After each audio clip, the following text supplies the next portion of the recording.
Okay, today, hi everybody, today we will see chapter 27, magnetic fields and magnetic sources.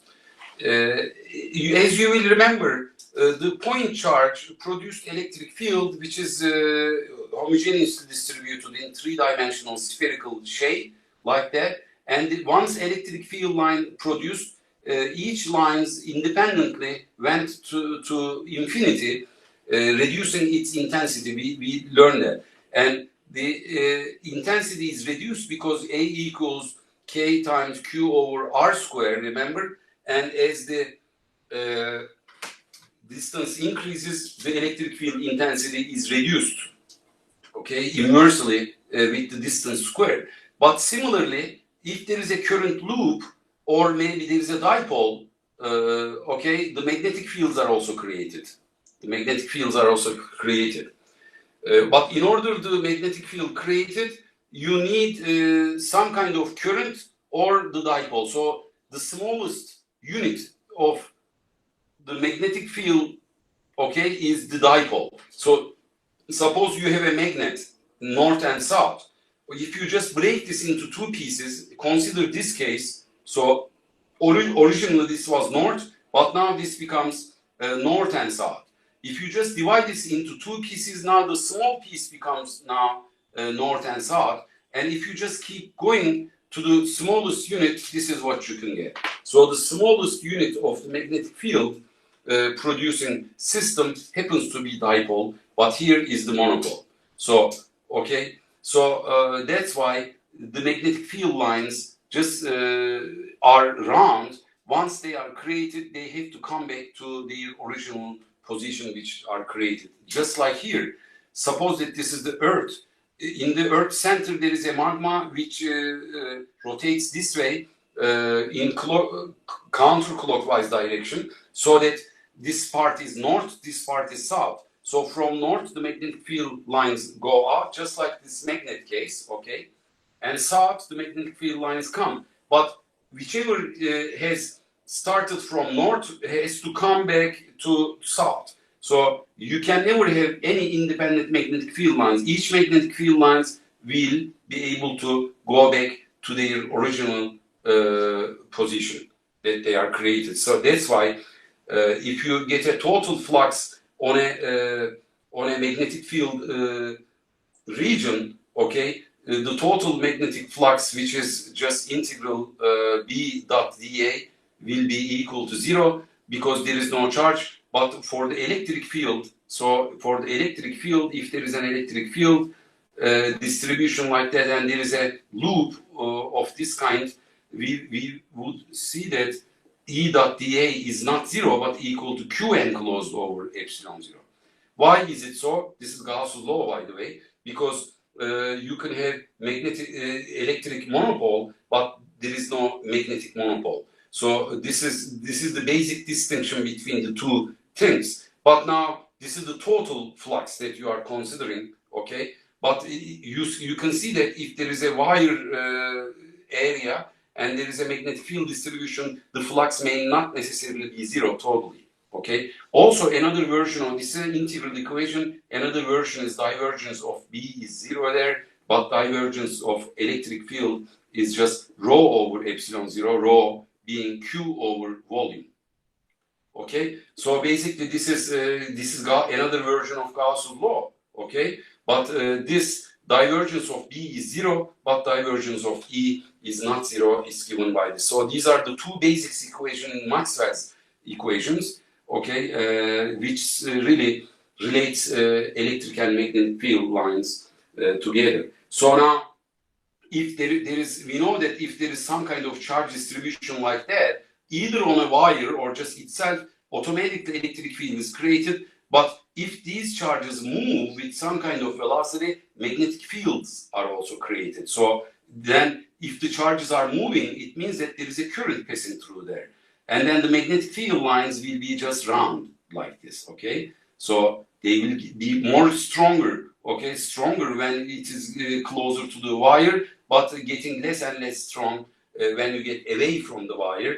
But now electric field lines also are produced, okay? if this, regardless of the charges moving or not, electric field lines are produced, guess what? The electric field lines and the magnetic field lines will be totally perpendicular to each other, okay? Like that. So in each direction, the magnetic field lines and the electric field lines will be perpendicular to each other. So when we are considering the current passing through the wire, which produces the magnetic field, doesn't mean that electric fields do not exist. They both exist at the same time. But we just concentrate on now how to obtain the magnetic field distribution and how to obtain the forces on the wire and so on. But now, instead of finding the force on the wire, let's try to find the force on a small charge which is moving with some kind of velocity in the effect of magnetic field, probably aligned in different directions, not necessarily straight. As you see, there is now an angle between the two, okay? So now what happens is that there is a force on this charge as far as it moves, okay? The magnetic force then is given as QV cross B. So the magnitude of this is just QVB sine of alpha, alpha being the angle between the charge velocity and also the magnetic field, not necessarily constant, of course. So now what happens is that by using, suppose that the charge is moving, coming to this region of magnetic field in a straight fashion, but as soon as it enters in this magnetic field distribution, its path is not going to be straight, and because V cross B is this way, the force will be probably this way, okay, the magnetic force, and the path of the charge is now going to be a little bit curved like that.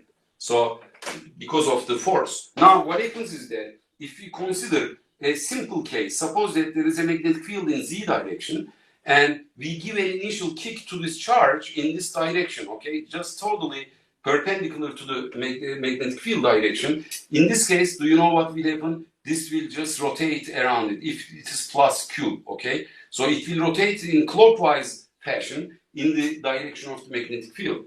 So as you see, now the electric field, if there is an electric field, it produces for this charge, okay, for this charge, it produces a force in the direction of the electric field. So the charge just moved in the direction of the electric field in a straight line, okay?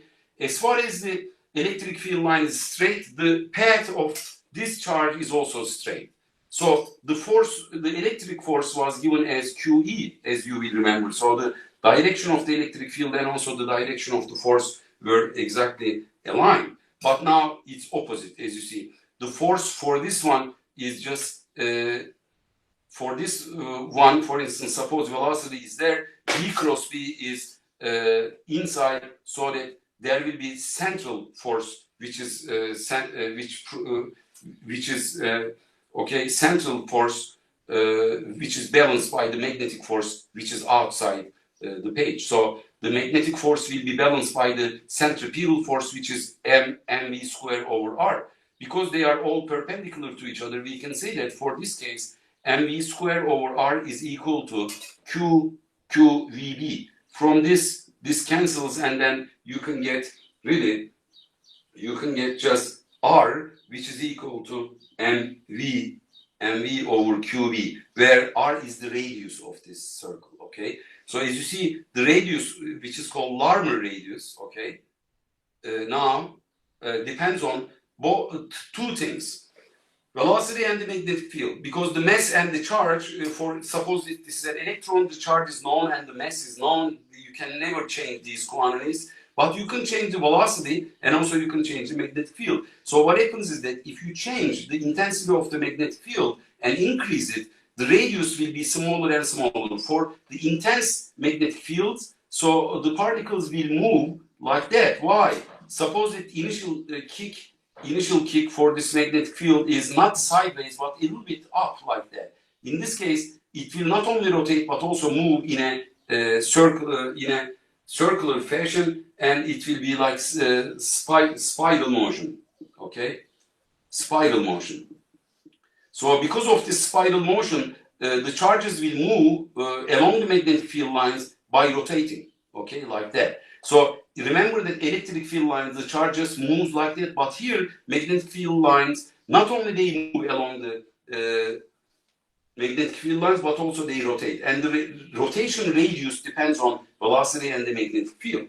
So now, if there are both magnetic field and also the electric field in some region, and you put the charge, then here with some kind of velocity, then you know the equation of motion just states that the total acceleration times the mass, which is the sum of all the forces. Remember that the forces, it has to be vector here, was remember in PHYS101 it was just a gravitational force, but now we are adding two things, Q times E plus Q V cross B. If there are electric and magnetic fields, these are the charges. So the summation of these two charges are called Lorentz force, okay?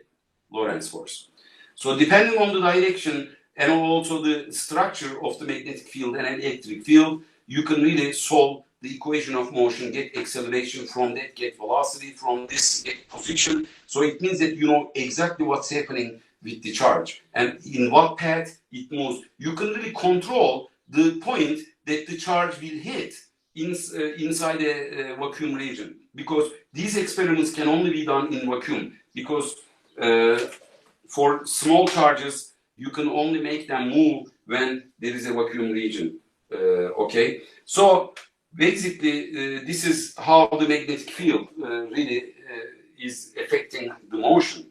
Okay, now let's go to some experimental facilities that the magnetic field is used intensely. Okay, you know there are two types of fusion devices. Okay, in fusion devices we confine the plasma inside a tokamak. Okay, tokamak is like a donut shape. Okay, and its cross section is like circle on both sides. If you just cut here, the plasma is just confined here. Okay, and plasma has the charges Q. Okay, the positive charges and negative charges, electrons and ions, they just rotate in this case, okay, without touching the walls, because it's so hot that the fusion process is occurring in this region, so that big amount of heat is produced, and because of this heat, the temperature increases to high degrees, and by passing some kind of water pipes from this, you can produce electricity.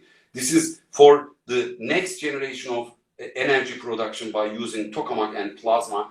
And to confine the plasma, they usually have coils like this, strong coils passing maybe thousands of amperes of current passing through these coils, so that you can confine the plasma by not touching the walls because it's so hot. So this is tokamak fusion, and in there the plasma particles motion are just understood by using the equation of motion. And also there is some kind of device, by the way, this tokamak should be under vacuum, so you have to suck the air outside and then put different gases, probably deuterium and tritium or something, so that you can get fusion process. But there is also another machine which is called mirror machine. Mirror machine has two windings on at the edges, so big amount of currents are passed through here, so that there is a magnetic field lines produced, okay, going away from this, okay, so according to the right hand rule, the magnetic field lines will be like this. I will show you, and then they will be really confined like that, and then obviously they will extend, enlarge, but in the middle, okay, in these edges, the magnetic field line intensity will be high because they will be squeezed in a smaller region. So now the magnetic field intensity, if you go in this z direction, the magnetic field is magnetic field intensity is high here, but now it gets smaller and smaller, and then it becomes high again. So this is the magnetic field distribution in the mirror machine. So what happens is that if there is a charge starting from this part, they will do spiral motion, but now the radius of the spiral motion will get bigger, and then they will get smaller again. And probably they will get reflected into the system, so that by using these two coils on the edges, you can really confine the whole plasma or the charged particles inside this small region. Maybe you can create some kind of energy like that. It's called the mirror machine. But sometimes, because of there is a lost cone here, if the particle just hits in this lost cone, they just go to the right, and if you open a little hole here, okay, in some region again in vacuum, so you can create some kind of beam. So you can do both beam physics and fusion by magnetic mirror. But you know, they have found that there are lots of escapes. Because of these escapes, they just combine the two ends so that there is no escape in the toroidal thing. So the Russian people were the first ones invented the tokamak to create fusion, okay, energy. But see, the Earth also has some magnetic field configuration, because there is a current passing in the magma. Okay, now it's counterclockwise direction nowadays. Okay, so that this is north and this is south. The magnetic field lines go outside from north and go back. Okay, okay, like that to the southern part. So as you see, in the north and south part, the magnetic field lines intensity are so high because they are squeezed in a smaller region, so that in this region, because the magnetic field lines are so strong, the electrons will be really moving extremely fast, okay, because the magnetic field is very strong. When the magnetic field is very strong, then the very fast moving electrons in this region will hit the ions in the atmosphere or ionosphere and produce different kind of colors. Because when an electron, suppose this is an atom, an electron hits the atom or just gives energy, then the electrons originally attached to the atoms go outside the energy levels, and then they have to come back, of course, because of the conservation of energy. They emit light in all different colors. So because of this light, you can have auroras there, okay? So aurora is nothing but plasma.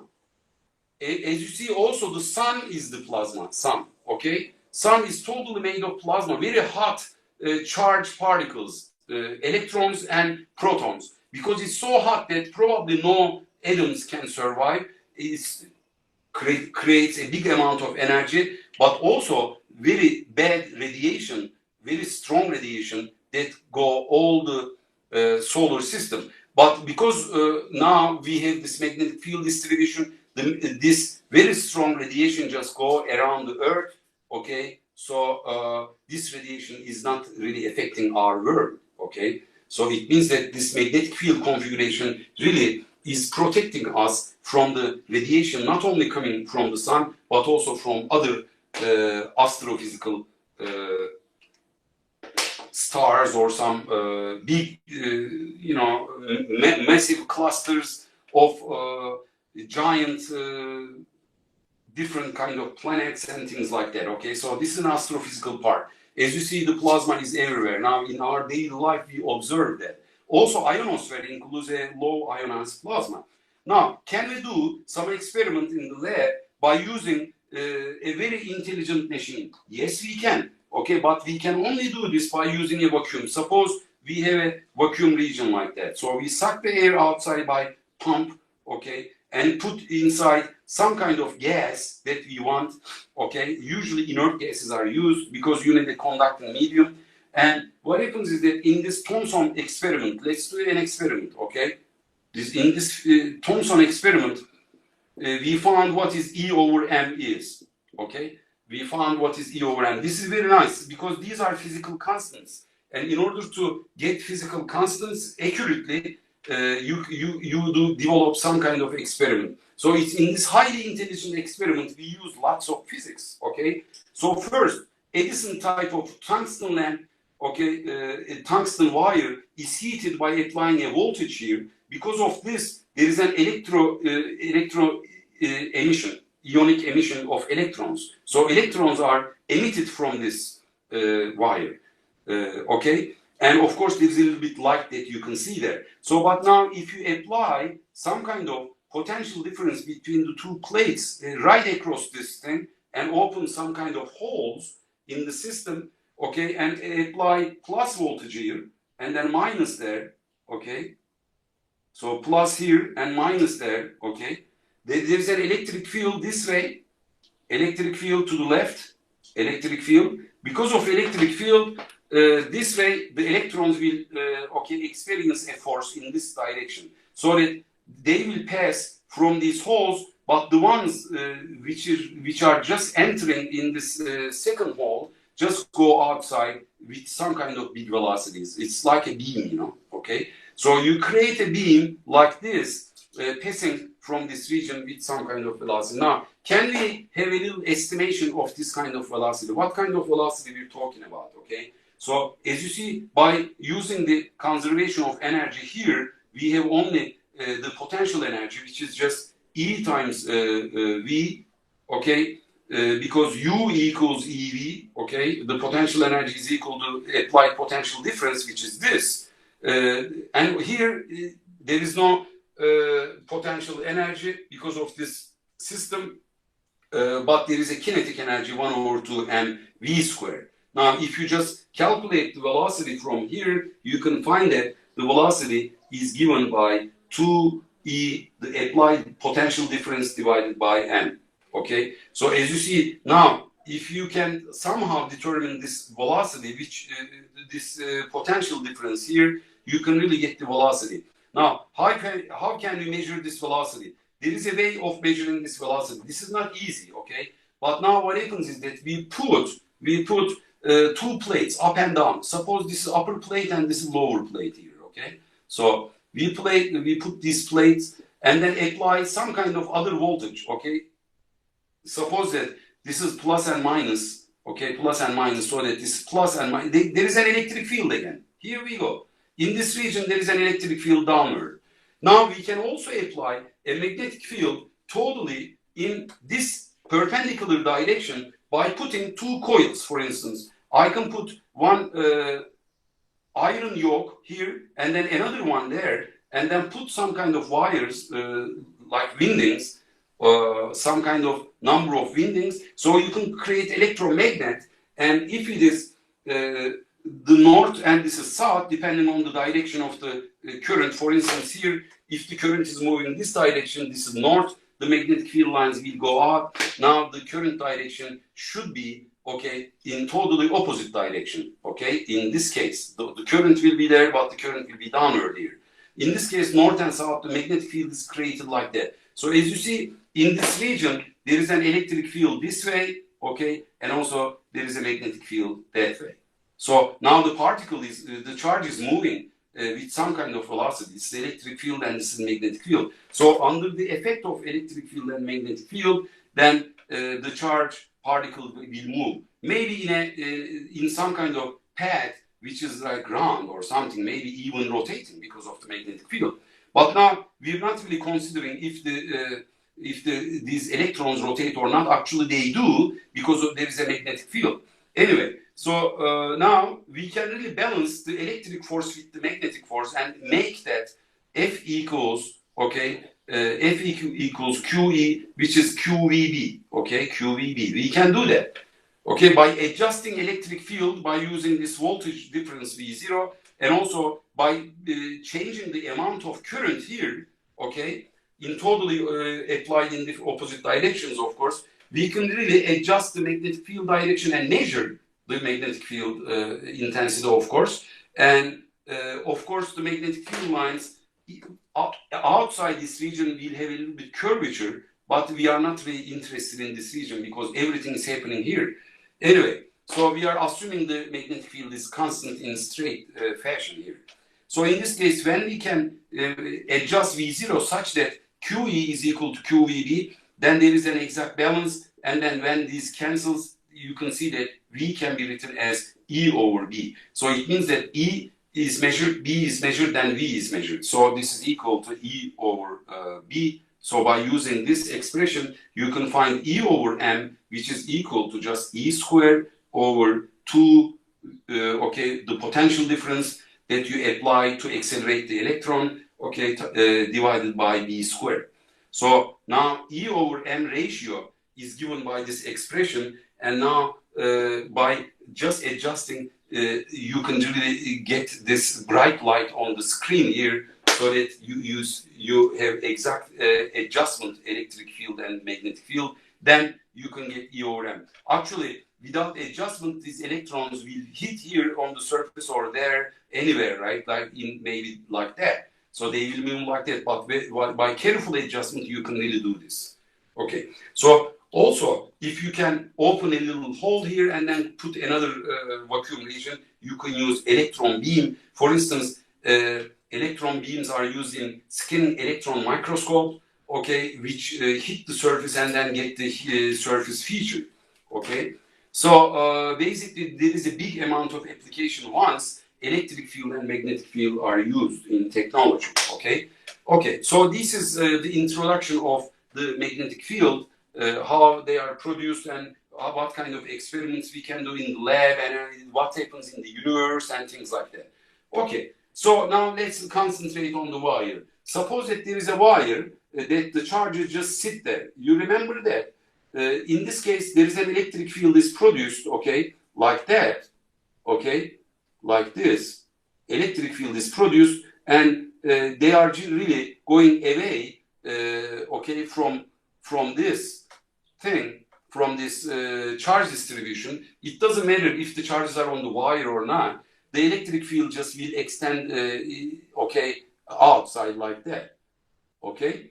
But now, what if these charges move? It means that the charge is moving with some kind of velocity. It means there is a current. Don't forget, the current is how the charge amount changes in time. If you open a little window and just the number of charges per unit time within this window just is a measure of the current, you can easily change the current by applying a voltage and a resistance or something like that. How can you do this? Very simple, because you can connect this to a battery, again, DC, okay? Suppose that V0 is applied, maybe a little bit resistance. Each wire will also have some resistance, of course. You don't need to apply any resistance, but there will be instantly some current passing through this. But guess what? Not only the electric field is produced, also magnetic field is produced. So, but the magnetic field is now produced in this like that, or it's like a circular. So the magnetic field is circular, but the electric field is straight. But they are both perpendicular to each other. But not only the electric fields are produced, but also the magnetic fields are produced, okay? They will be totally perpendicular to each other. So once there is an electric field, there is also a magnetic field if the current is passing. But now, if the current is not passing, just electric field always there, but not the magnetic field. But as soon as the charges move, there is a magnetic field which is circular, produced, but also there is an electric field. Although we just concentrate on only the magnetic field, it doesn't mean that the electric field does not exist. Of course it does. Wherever there is a magnetic field, there is usually an electric field associated with it, and also totally perpendicular to it. Like electromagnetic wave, you know, like plane polarized electromagnetic wave, the magnetic field lines are like that, and the electric field lines are like this. So electric field lines will also oscillate plus and minus, but they are all perpendicular to each other, okay? Always. So this is plane polarized, if this is the electromagnetic wave, okay? But now, if there is a circular polarization, the magnetic field line, electric field line will rotate, okay, as the magnetic field wave moves in atmosphere. The electromagnetic wave can also move in the empty space, okay, but they have to rotate the magnetic field, and the electric field lines rotate, whatever. So in order to understand this, you have to really understand why this thing is happening.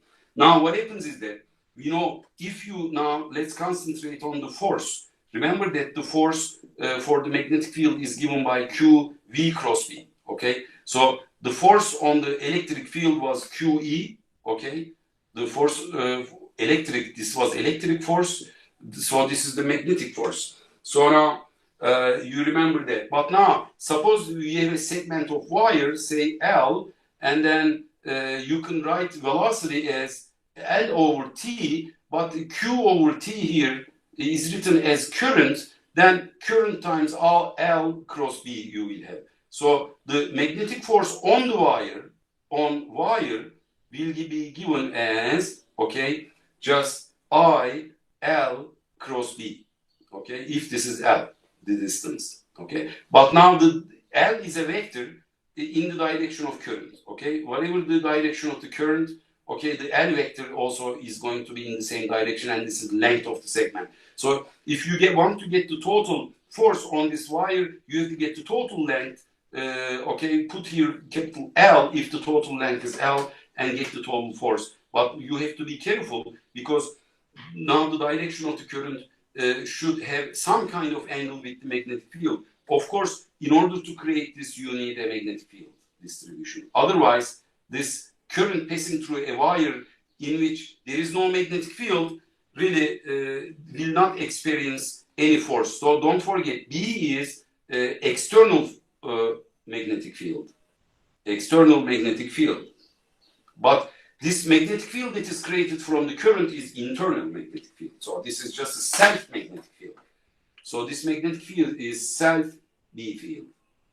Don't forget, we are putting the wire in an externally produced magnetic field and see what happens. Of course, this wire will also produce its own self-magnetic field. And guess what? This self-magnetic field will interact with the external magnetic field and you will get some kind of force experienced by the whole wire. So this is how the physics works. Okay. Now we will do some kind of we will solve an example by this. It looks a little bit complicated in three dimensions, but once you understand the problem, you will see that it's really not difficult to handle.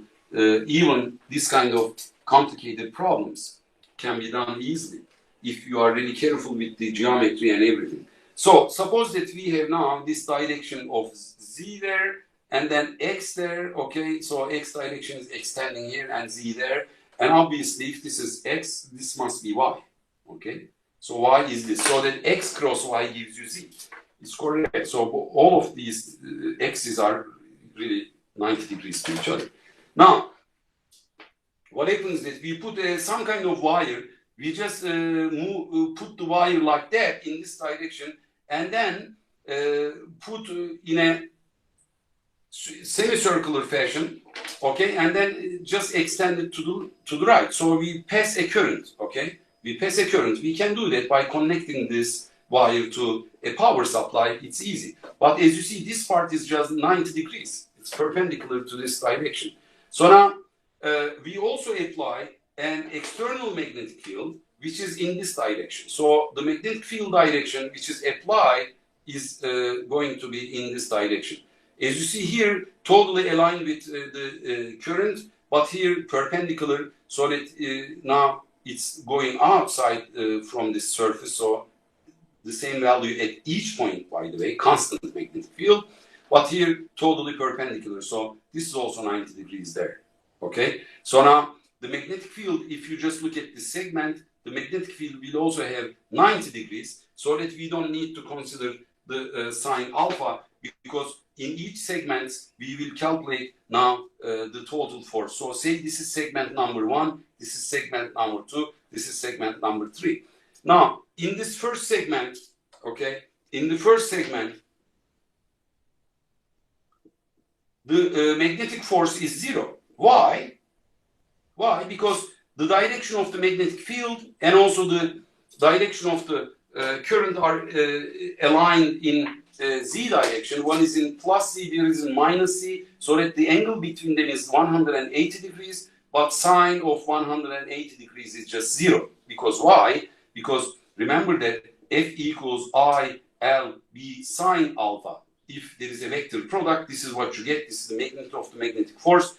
And then this alpha being the angle between the current and the magnetic field. Here in this case it's 180 degrees, so that it's 0.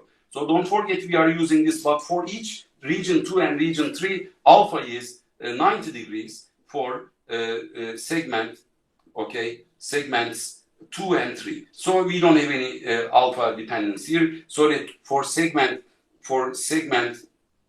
number 3, for instance, it's a straight one. It's simple. It's just ILB, L being this length. Okay, this length is L, let's say. Okay, so the total force on this segment 3 is going to be in Y direction. How do we understand it's in Y direction? Because remember that the current is in this direction, the magnetic field in that direction. I cross V just gives a force in upper direction, so I don't have any other color, so that I will put now the force in this direction. but this is y direction, by the way. So the force on the third segment will be totally in y direction. What about this part? This part also the same idea, although it's not straight line, but it's perpendicular to the magnetic field line.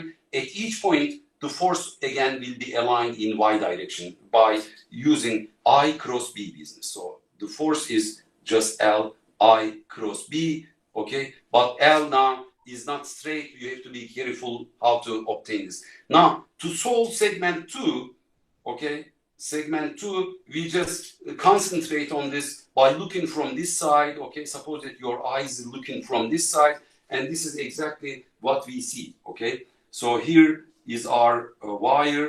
Now here in this part, okay, the current is passing through here. So the current is going down and then doing this and then going to the left. But now this direction is minus x direction. This is x, by the way.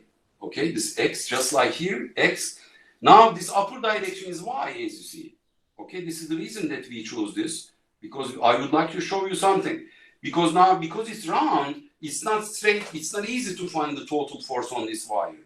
Why? Because it's now the length or any dl that we consider from this part is not straight, but it's just curved. So at each part there is a little bit distance, and then this distance is making an angle theta there, and then this is d theta. Just like PHYS101, remember that in rotations you did this angle and then just a little bit angle. So this dl, and if the radius is r, dl is just r times d theta, okay, with some kind of unit vector, okay. dl vector is always like that. So this length of this thing is r d theta. If you measure this d theta as 2 pi, is 2 pi r, which is the circumference of this total length around the circle, but we just have the limit from 0 degrees to 180 degrees. Don't forget. So theta minimum is 0, theta maximum is just pi, which is 180 degrees. Okay, so we would like to see the effect of this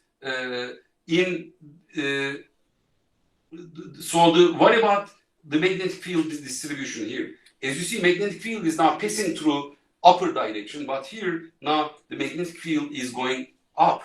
Okay, so it's outside the page now, the magnetic field line. The magnetic field lines are now going up like that. So if the magnetic field line is going up and the current is going down, the force is just the other way. So if for the segment, the force will be like that, and it will be called as dF. Now let's do this in a bigger shape here. So that here now we have that.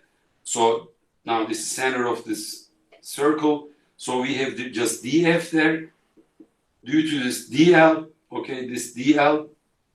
So this angle d theta is so small that this dl is not curved but just straight. And this is, don't forget, theta, and this is r.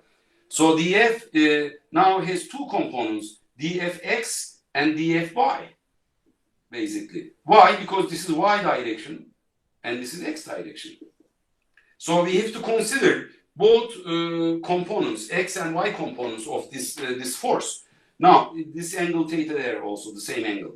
So how can we get this? Very simple, because this is just df times cosine theta, but this is df times sine theta. But do you know what? On this side, exactly the symmetric, okay? So the force is this way, and this is dfx, and this is dfy. Guess what? These cancel that one. So x components will be canceling out because there is a symmetry, okay? So they cancel each other so that we have no effect. And by integrating, we will be able to see that really the total force in x direction is 0, but there is a net force in y direction. So how can we do this? So in order to find this, I have to write df, but df is given by just I times dl times b. Sine alpha, but alpha is 90 degrees, right? Alpha is pi over 2. That's why this is just 1. Okay, this is just 1. I don't even consider this angle. I told you that perpendicular. So the magnetic field lines are outside the page like that. So perpendicular to dl, as you see. This is dl, and this is magnetic field, as you see, 90 degrees. Good. So now, how can I write this expression? including some angle. Don't forget that df is I times, instead of dl, I'm writing just rd theta. Okay, r times d theta times magnetic field there. Now, dfx, however, is just I, R, B, sine or cosine, which one? Sine theta, d theta. So when you integrate, okay, so these all constant taken outside, you get total f in x direction, in y direction, sorry, y direction. So y direction, again, df times sine theta, right? X directions cancel each other. So this is fy. And now let's see what we get from 0 to pi. So integration of sine theta is minus cosine theta. But if you put the limits from 0 to pi, you get exactly 2, plus 2, because cosine pi is minus 1 and cosine 0 is 1, and there is another minus sign which makes it plus 2. So the total force in y direction is 2IRB. So this is it. What about f of x? Okay, so what is the force in x direction? Again, IRB, but now cosine theta, d theta from 0 to pi. As you see, the integral of cosine theta is sine theta, but sine theta is 0 at both 0 degrees and also pi, which is 180 degrees. So that this is 0 and f of x is 0. So that the total net force in this segment of the wire is in y direction, and here in this segment it's again in y direction. So the total net force then, F net as a vector, is equal to just I L B plus 2I R B, or if you factor out B and I, so that IB times L plus 2R. As you see, the net force on this wire is upward. So this whole wire will be lifted up if there is a magnetic field in this direction. Okay? If the current is also passing through there. As you see, we have never considered the electric field, just considered the magnetic field, and the existence of the magnetic field created a force when the current was passing through in this three-dimensional segment of wire, where the first segment didn't experience any force, but the second and the third segments experience a force in totally in y direction. Okay, so this was an interesting example. Now we solve another example if we have enough time. Okay, we have just a little bit time, so that quickly, okay, we now complete another experiment that we can do in the lab. Okay, we can do in the lab. So it's called current balance experiment. Current balance. So we have a very sensitive balance. Balance measures your weight, as you know. Okay. So in this balance there is a screen. Okay. In this screen probably it writes the weight in grams, let's say. So suppose that you put here on the top some kind of okay, matchbox like that. Okay, put neodymium magnets just facing each other. Okay, like this. Okay, so neodymium magnets just facing each other like that, and obviously this will have some kind of weight, and then its weight will be seen probably, let's say, 160 grams. Okay, 160 grams. That is showing because of this thing. So now just keep it that way. In this case, because we can really adjust the direction of the permanent magnets, one side can be inner surfaces, of course, when maybe north, and the other side south, and then the magnetic field direction will be from north to south in here, like that. So magnetic field direction will be in this way. Okay, so if you call this as x direction, the magnetic field in x direction. But now there is also this direction, which is y. Now we put a cable like this, passing through this region like that, and then going up. So the total length is just L, let's say, and the current now passing through this is adjusted such that there is a force on this system, on this matchbox, including this permanent magnets, in the direction opposite to the gravitational direction. Okay, mg is downward. It's probably x, y, z minus z direction. Okay, so z is this direction. Okay, so mg is in minus z direction.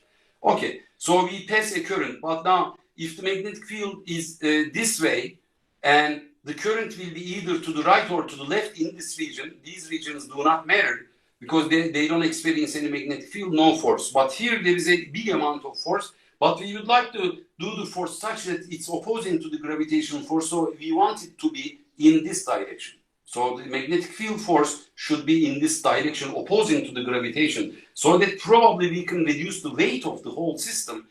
160 grams will be reducing to some kind of other weight when the magnetic force is applied upward. So how come is it possible? So if the current is to the right, as you see, if the current is to the right, I cross B is downward, but if the current is to the left, I cross B is upward. So the current should be applied in this direction.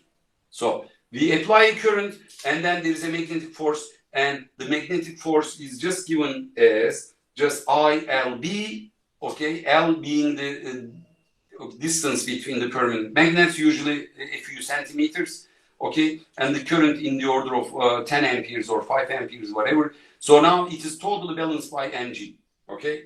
Now see what happens. Now suppose that in this experiment we apply 10 amperes, and the typical magnetic field from the permanent magnet is in the order of 0.2 Tesla or something. This is huge, by the way. Very strong magnetic fields can be created by these niobium magnets, and really it's a high technology. We have to have a factory which produces very strong magnets so that we can make some kind of motors that we will see that all the motors or energy production depends on how strong you can create the magnetic field and how to manufacture them.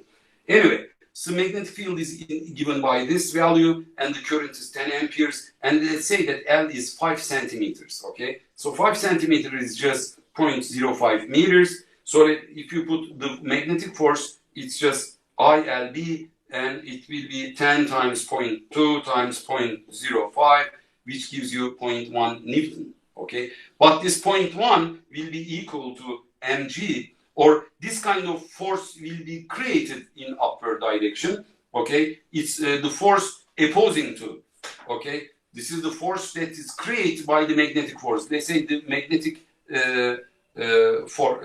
mass or something like that. So this is magnetic mass reduction, let's say. So from here, G is 9.8. If you divide the other side, you see that the magnetic mass efficiency will be given by just 10 grams, okay? It's in kilograms, but if converted to grams, this is what you get. So as soon as you apply 10 amperes, do you know what happens? This C now, omega new weight is just 150 grams. So it reduced the mass of this whole matchbox, including the permanent magnets, okay, by applying only 10 amperes, okay? So now, suppose that you keep the magnitude of this weight of this whole system as 10 grams. In this case, by applying 10 amperes, you can hold it in the air. You can just hang it by using just a wire and passing 10 amperes. So this is beautiful experiment that the current really produces a big force when there is a external magnetic field, in this case created by the permanent magnets. Okay, this is the end of the lecture today, and we now get ready for